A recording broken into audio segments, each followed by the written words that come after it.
Hello नमस्कार दोस्तों, आज हम 10वीं क्लास के अर्थशास्त्र के चैप्टर 1 बताने वाले हैं। चैप्टर 1 मानो तो नाम होगा अर्थशास्त्र, अर्थव्यवस्था और उसके विकास के इतिहास। आप यदि 2025 और 2026 आगामी जो भी परीक्षाओं की तैयारी करना चाहते हैं तो आप इस वीडियो के माध्यम से अपने अर्थशास्त्र के ऑब्जेक्टिव क्वेश्चन चैप्टर नंबर 1 से संपूर्ण तैयारी कर सकते हैं।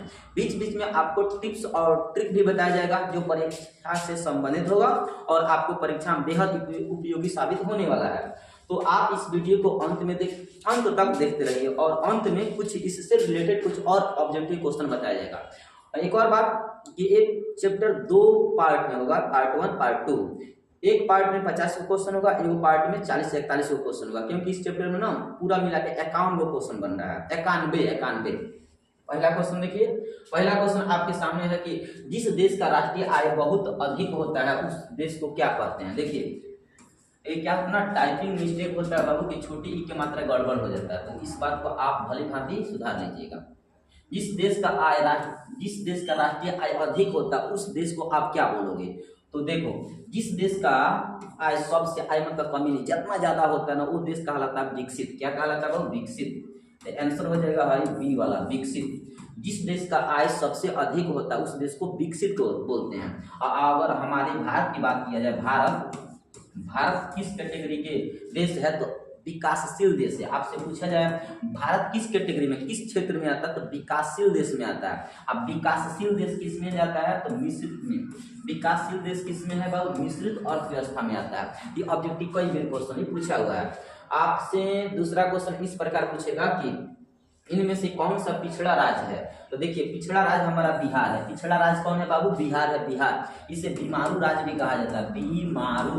बीमारू राज्य भी इसे कहते हैं। बिहार, मध्य प्रदेश, राजस्थान और उत्तर प्रदेश। इसका अवधारणा 1980 में दिया गया था। बीमारू राज्य में बिहार आता है। ठीक है, आगे हम बात करें 3 नंबर क्वेश्चन पूछा इनमें से कौन सा देश मिश्रित अर्थव्यवस्था है। आपको हम बता दें मिश्रित अर्थव्यवस्था का मतलब होता है जिसमें पूंजीवादी और समाजवादी दोनों का समन्वय होता है। तो हमारा भारत देश है मिश्रितवादी। आपको पता है भारत मिश्रितवादी देश है। अब आते हैं 4 नंबर, भारत की आर्थिक व्यवस्था किस कैटेगरी में है। तो देखिए भारत का जो आर्थिक व्यवस्था है ना वही मिश्रित है। कैसा है बाबू? मिश्रित। तो सही आंसर हो जाएगा सी। क्या होगा? सी। मिश्रितवादी अर्थव्यवस्था होता है। आपको भली भांति आपको पता है, नहीं पता तो आप इस क्वेश्चन को पढ़ो और याद कर लो। आ जाओ यहाँ 5 नंबर क्वेश्चन है, किस क्षेत्र को प्राथमिक क्षेत्र कहा जाता है। तो देखिए साहब कृषि क्षेत्र को आपको हम एक डिटेल में टिप्स बता देते हैं, ट्रिक बताते हैं। यही तो क्वेश्चन हम बताना चाहते हैं। बार बार बीच बीच में ऐसे ऐसे क्वेश्चन आएगा जो परीक्षा से रिलेटेड होगा। तो जो प्राथमिक क्षेत्र होता है ना, प्राथमिक क्षेत्र कृषि क्षेत्र को कहा जाता है। प्राथमिक क्षेत्र किससे कहते हैं? कृषि क्षेत्र को, क्योंकि प्राकृतिक संसाधनों को एक कच्चा माल तैयार करता है। तो प्राकृतिक संसाधन कच्चे माल के रूप में जो उपयोग होता है उसी क्षेत्र को हम प्राथमिक बोलते हैं, मतलब आधारभूत बोलते हैं। वो रॉ मटेरियल के काम करता है। और जब एक कंपनी में भेजोगे आप तो कंपनी कहलाता है। औद्योगिकरण मतलब द्वितीय क्षेत्र कहलाता है। वही कहलाएगा द्वितीय क्षेत्र। क्या कहलाएगा बाबू? द्वितीय क्षेत्र। समझ पा रहे हो? और जब द्वितीय क्षेत्र कंपनी जब सामान को बनाकर रेडी कर देगा तो उसे कहते हैं तृतीय क्षेत्र। तो तृतीय क्षेत्र को सेवा कहते हैं। तृतीय क्षेत्र को क्या कहते हैं? सेवा। जैसे गन्ना खेत में से काटते हो, चीनी मिल में भेजते हो, चीनी मिल क्या करता है? चीनी बनाकर तैयार कर देता है। तो गन्ना आपका हुआ प्राथमिक क्रिया, प्राथमिक क्षेत्र कृषि। चीनी मिल हुआ आपका द्वितीय क्रिया।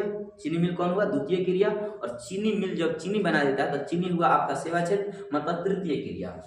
चलो आगे बढ़ो। 6 नंबर क्वेश्चन देखो आपके सामने है, भारत में योजना आयोग का गठन कब हुआ था। आपको हम बता दें योजना आयोग को पंचवर्षीय योजना भी कहा जाता है। 15 मार्च 1950 ईस्वी को हुआ था। पंडित जवाहरलाल नेहरू साहब ने किए थे। पंडित जवाहरलाल नेहरू भारत के प्रथम प्रधानमंत्री। इसे योजना आयोग भी कहा जाता है। प्रथम पंचवर्षीय योजना लागू हुआ 1951 से लेकर 1956 तक। इस डेट को याद रखना, प्रथम पंचवर्षीय योजना।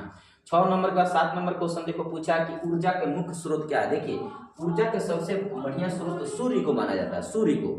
लेकिन सूर्य नहीं है तो ये सब हो जाएगा, इनमें से सभी हो जाएगा, डी आंसर हो जाएगा। ठीक है, आगे देखो 8 के बाद 8 नंबर कि अर्थव्यवस्था के कितने प्रकार होते हैं। तो आपको हम बता दें अर्थव्यवस्था 3 प्रकार का होता है। एक प्राथमिक क्रिया, द्वितीय क्रिया, तृतीय क्रिया। उसे क्षेत्र भी कहते हैं। प्राथमिक क्षेत्र, द्वितीय क्षेत्र और तृतीय क्षेत्र भी कहा जाता है। तो अर्थव्यवस्था कितने प्रकार का हुआ? 3 प्रकार के हुआ। आज 4 नंबर क्वेश्चन यहाँ लिखा है कि 4, भारत में नीति आयोग की स्थापना कब हुआ? यहाँ 4 नहीं होनी चाहिए। भारत में नीति आयोग की स्थापना 1 जनवरी 2015 ईस्वी को स्थापना होता है। नीति आयोग का स्थापना कब हुआ? 1 जनवरी 2015 ईस्वी मोदी जी के द्वारा किया जाता है। योजना आयोग 1950 में हुआ था ना, 1950 में उसको रद्द कर दिया गया 2014 में, और 2015 में नीति आयोग उसके जगह पर बन गया। अब यहाँ देखो, जनसंख्या वृद्धि के आर्थिक विकास की गति क्या होती है? देखो, जिस देश में जनसंख्या बढ़ता है उस देश के विकास रुक जाता है, थोड़ा सा मंद हो जाता है। तो आंसर हो जाएगा रुक जाएगा। जब जनसंख्या बढ़ेगा तो विकास थोड़ा सा डैमेज होगा, विकास नीचे की हो जाएगा, थोड़ा ज्यादा नहीं।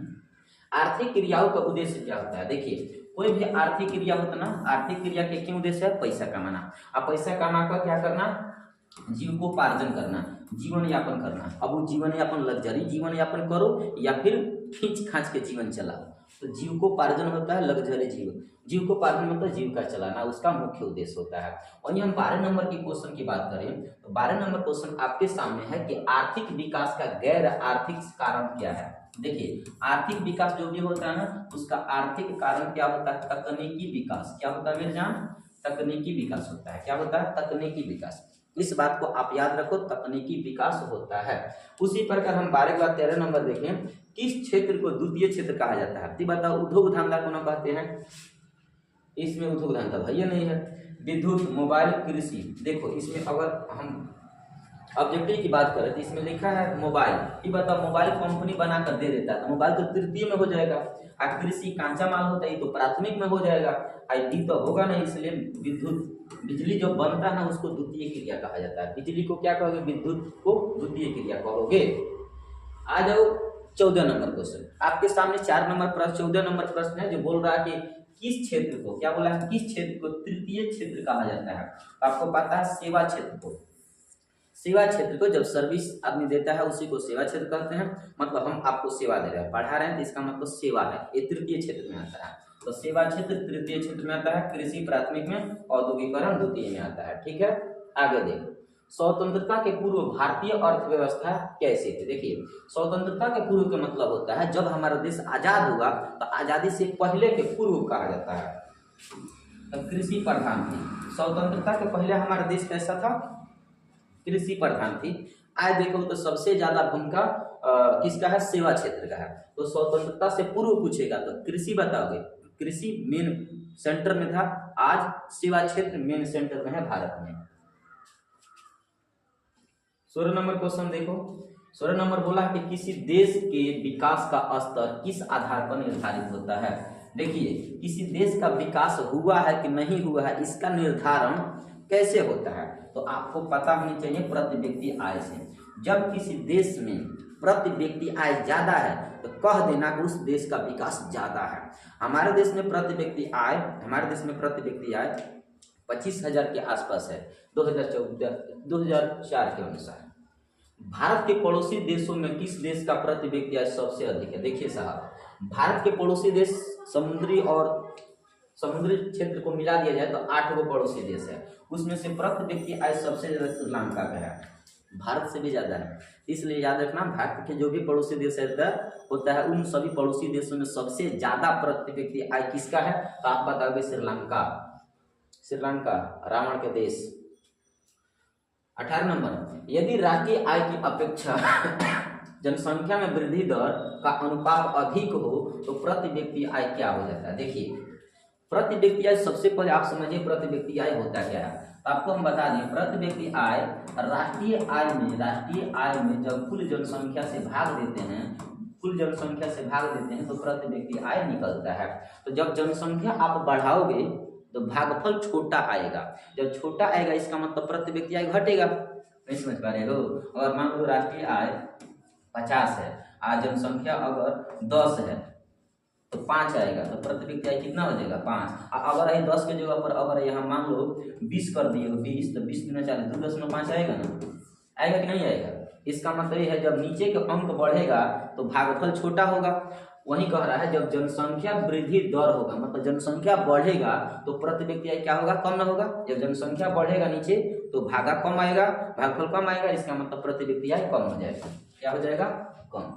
और जब जनसंख्या घटेगा राष्ट्रीय दर वो उतना ही रहेगा तो बढ़ जाएगा, ठीक है, इसमें कम होगा।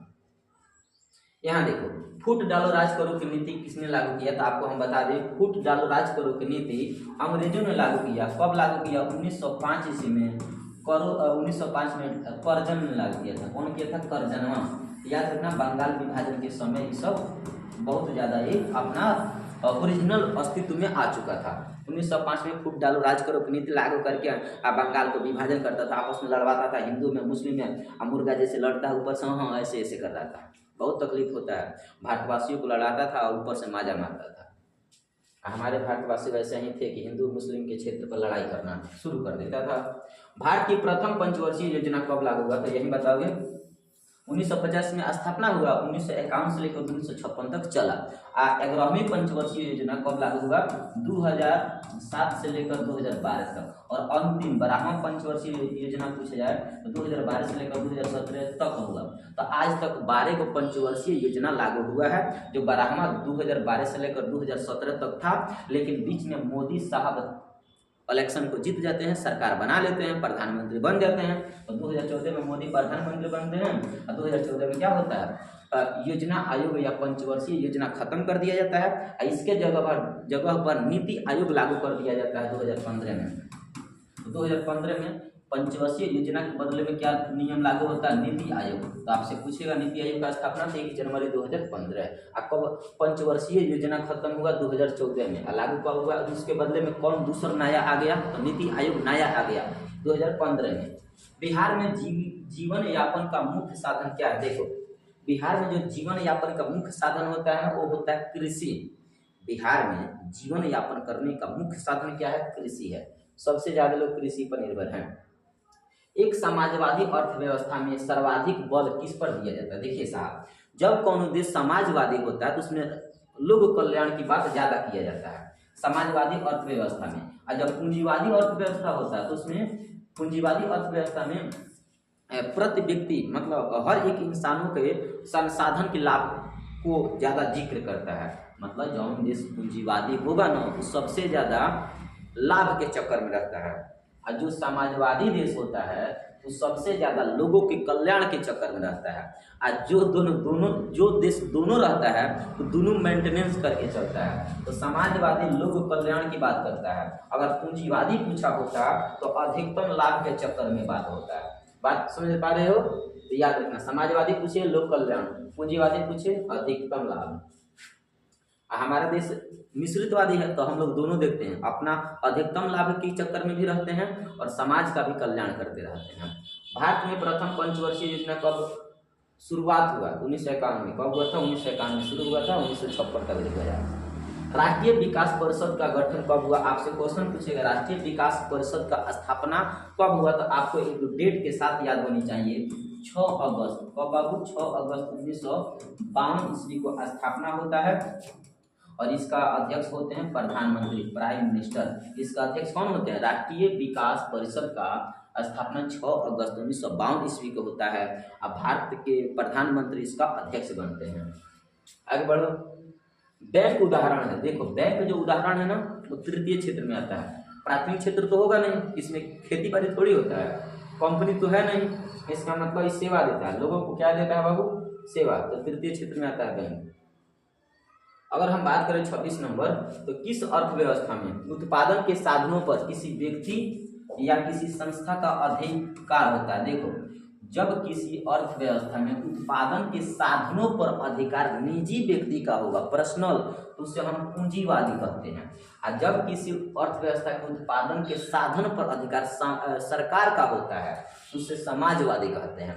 तो निजी व्यक्ति पूछा है तो निजी व्यक्ति में पूंजीवादी आता है, और अगर संसाधन पर अधिकार सरकार के होता तो समाजवादी आंसर हो जाता। समझ पा रहे हो आप? 27, निम्नलिखित में से कौन सा देश विकसित अर्थव्यवस्था का उदाहरण है? विकसित, जो पहले से विकास कर चुका है। देखो, हम एक बात बता दें आपको, पूरा विश्व में 3 प्रकार के देश है। पूरा विश्व में कितने प्रकार के देश है? 3 गो, विकसित, विकासशील और विकसित। विकसित का मतलब जो देश पहले से ही विकास कर चुका है, उसमें किसी प्रकार की कमियां नहीं है।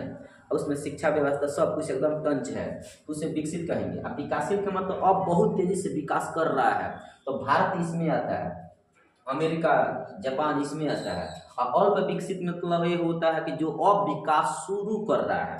तो ये पूछा है विकसित, पूछा है ना, विकसित पूछा है, तो विकसित में कौन आता है, संयुक्त राज्य अमेरिका आता है, ठीक है। श्रीलंका, भारत, पाकिस्तान तो विकासशील में आता है सब।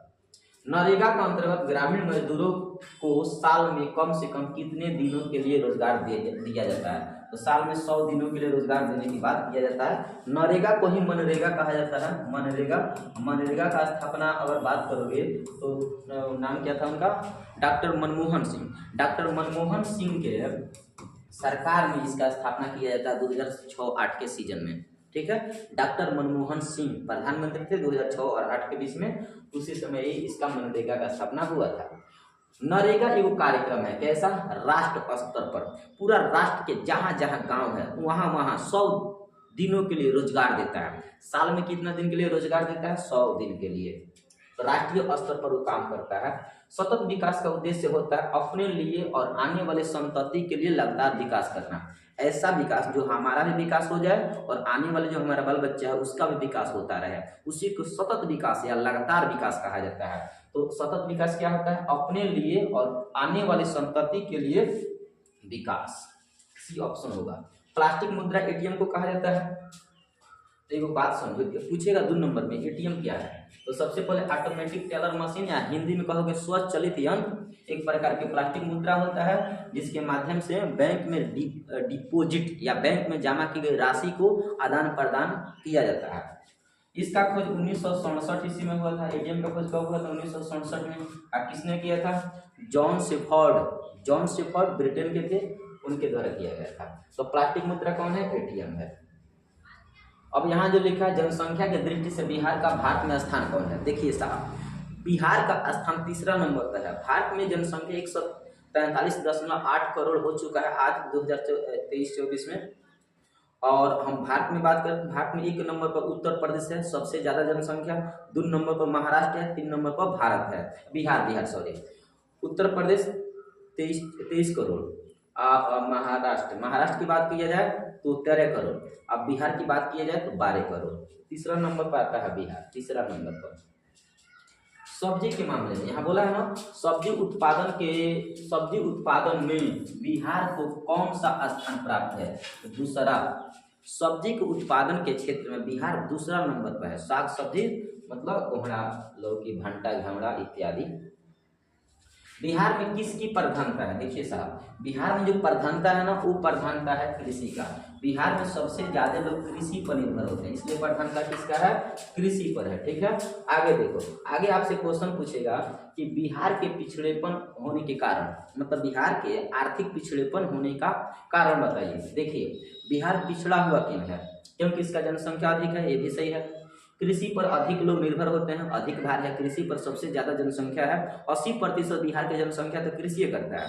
और कभी कभी बाढ़ आता है, दहवा देता है, इसलिए गरीब हो जाता है सब बिहार वाला। तकलीफ होता है जब भी दुख होता है तो। सूखा और बाढ़ का प्रकोप होता है। उत्तर भारत में देखिएगा तो सबसे ज्यादा बाढ़ के प्रकोप होता है, दक्षिण बिहार में देखोगे तो सूखा का प्रकोप होता है। तो तीनों के तीनों आर्थिक पिछड़ेपन के जिम्मेदारी वाला कारक है, इसलिए आंसर आप लगाओगे डी सभी, ठीक है। आगे आ जाओ, बिहार में विभाजन। बिहार का विभाजन कब होता है, 15 नवंबर 2000 ईस्वी को विभाजन होता है। तो बिहार के जब विभाजन होता है, तो विभाजन के बाद कौन सा उद्योग बिहार में रह गया, तो चीनी उद्योग, चीनी मिल जो था बिहार में रह गया। बाकी जो ओरिजिनल माल था वो झारखंड में चला गया। लौह इस्पात देखो बोकारो वाला क्षेत्र में उधर चला गया। कपड़ा का बड़ा उद्योग रांची वाला क्षेत्र में चला गया। तो कहीं ना कहीं बिहार में चीनी उद्योग बचा। जो खनन है, कोयला के खनन, खुदाई वाला जगह, कोयला का भंडार सब झारखंड में चला गया। पूरा झाड़ के ओरिजिनल लेकर चला गया झारखंड। बिहार में कुछ नहीं बचा, क्या करोगे। बिहार के विकास में सबसे बड़ी बाधा क्या है, तो बाढ़। देखो बाढ़ से ज्यादा अशिक्षा है। अगर शिक्षित आदमी रहेंगे लोग, अगर शिक्षित लोग रहेंगे तो बिहार को और जिससे मतलब नीचे से ऊपर तक पहुंचा सकते हैं। एक समय था कि बिहार चरमोत्कर्ष पर था विकास के क्षेत्र में, आज क्यों नहीं है। इसका मतलब कहीं ना कहीं हमारे बिहार के संचालन करने वाले के अंदर नियमों में गड़बड़ी की कमी है, शासन चलाने वाले सत्ता में बढ़िया से शासन प्रशासन चलाने का ढंग नहीं है, इसलिए कहीं न कहीं बिहार पिछड़ा हुआ है। और बिहार को शासन प्रशासन बढ़िया से चलाना चाहते हो तो बिहार को शिक्षा को केंद्र में रख दो और तब बिहार को संचालन करो, देखो कितना तेजी से बिहार बढ़ेगा। तो कहीं न कहीं बिहार में अशिक्षा की कमी है, मतलब शिक्षा की कमी है, इसलिए बिहार की सबसे बड़ी बाधा बन जाती है पिछड़ेपन का। 38 नंबर की बात करो, बिहार के पिछड़ेपन को दूर करने की कौन सा उपाय है। देखो बिहार के पिछड़ेपन को दूर करने का यदि उपाय पूछा जाए तो सबसे बड़ा उपाय है, इनको सब उपाय है बाबू, सब के सब करने पिछड़ेपन को दूर करने के उपाय सब है। यहाँ देखो, यहाँ जो बोला है कि बिहार के कितना प्रतिशत जनसंख्या जीविकापार्जन कृषि पर निर्भर करता है, यहाँ कुछ शब्द छूटिए लिखना, कृषि पर निर्भर करता है। तो बिहार के कितना प्रतिशत जनसंख्या जीविकोपार्जन मतलब जीविका को चलाने के लिए कृषि पर निर्भर है, तो बताओगे 80%। कितना? 80%। आगे 39 के बाद देख लो 40 नंबर क्वेश्चन पूछा है, भारत के संदर्भ में क्या बोला है, भारत के संदर्भ में आजादी के बाद प्राथमिक क्षेत्र का योगदान क्या हुआ, घटता गया। भारत जब आजाद होता है ना, उसके बाद धीरे धीरे प्राथमिक क्षेत्र का योगदान कम हुआ और सेवा क्षेत्र का योगदान बढ़ते गया। हम लोग सबसे ज्यादा कंपनी में और सेवा देने में ज्यादा भारत अब धीरे धीरे काम कर रहा है। पहले कृषि क्षेत्र ज्यादा था, अब धीरे धीरे कृषि क्षेत्र कम हो रहा है, सेवा क्षेत्र बढ़ रहा है। ठीक है, तो आजादी के बाद कृषि क्षेत्र का घटता गया और सेवा क्षेत्र बढ़ता गया। अर्थव्यवस्था के कितने प्रमुख क्षेत्र होते हैं? 3 गो, प्राथमिक, द्वितीय और तृतीय। ठीक है, 42। इनमें से कौन सा देश मिश्रित अर्थव्यवस्था है? तो भारत मिश्रित अर्थव्यवस्था है, जिसमें पूंजीवाद और समाजवाद दोनों का समन्वय है। आगे देखो, निम्न में से कौन सा प्राथमिक क्षेत्र कहा जाएगा? तो प्राथमिक क्षेत्र कृषि क्षेत्र को कहते हैं, तो बी आपका सही आंसर हो जाएगा। भारत में सेवा क्षेत्र को सामान्यतः कितने भागों में बांटा गया है? देखिए भारत में सेवा क्षेत्र मानो तो तृतीय क्षेत्र, और तृतीय क्षेत्र में सेवा दिया जाता है। इस सेवा क्षेत्र को 2 भागों में बांटा गया। कितने भागों बाबू? 2 भागों में, एक पहला एगो दूसरा। तो पहला भाग के नाम है सरकारी और दूसरा का नाम होता है गैर सरकारी। तो सेवा क्षेत्र को कितने भागों में बांटा गया है? 2 भागों में।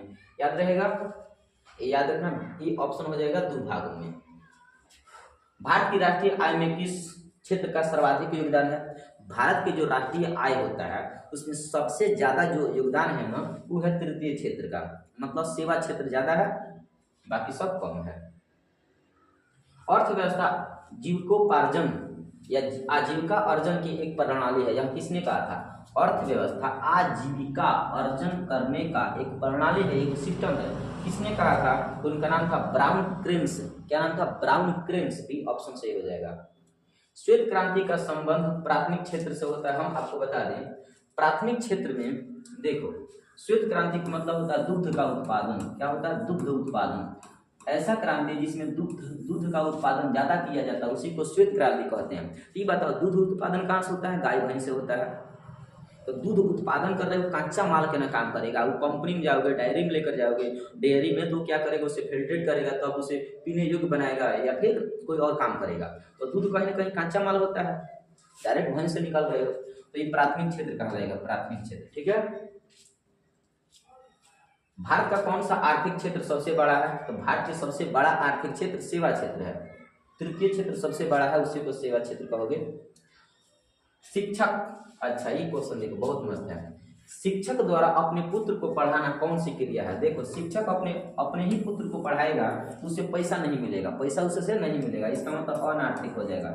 आर्थिक नहीं होगा, पैसा मिल नहीं करेगा। अगर लड़का अपने ही पापा से मांगे और वो अपने ही पापा को पैसा देगा, इसका मतलब कहीं ना कहीं वो अनार्थिक है, मतलब पैसा इसमें कमी नहीं हो पाता है। और दूसरे को पुत्र को पढ़ाओगे तो पैसा मिलेगा, अपने ही पुत्र को पढ़ाओगे तो पैसा किससे लोगे? उसी से लोगे, और कहाँ से लेकर आएगा? तो फिर से तोहरे से मंगवे करेगी, कहीं ना कहीं अनार्थिक है। 50 नंबर क्वेश्चन कि इनमें से कौन किसका अर्थव्यवस्था का योगदान नहीं है? देखो इसमें कह रहा है किसका योगदान नहीं है। बिहार भारत के अर्थव्यवस्था में कृषि का योगदान है, चाहे कम चाहे ज्यादा है ना। उद्योग का भी योगदान है, बैंकिंग का भी योगदान है, लेकिन ये जो काला बाजारी देख रहे हो, काला बाजारी मतलब ब्लैक मनी, इसका योगदान नहीं है। ब्लैक मनी भारत सरकार को दिखाया नहीं जाता है, छिपाया जाता है, तो ब्लैक मनी का योगदान अर्थव्यवस्था में नहीं होता है। ठीक है, तो ये रहा 50 क्वेश्चन। अब यहाँ से आपका 51 नंबर क्वेश्चन पार्ट 2 में होगा। ओके।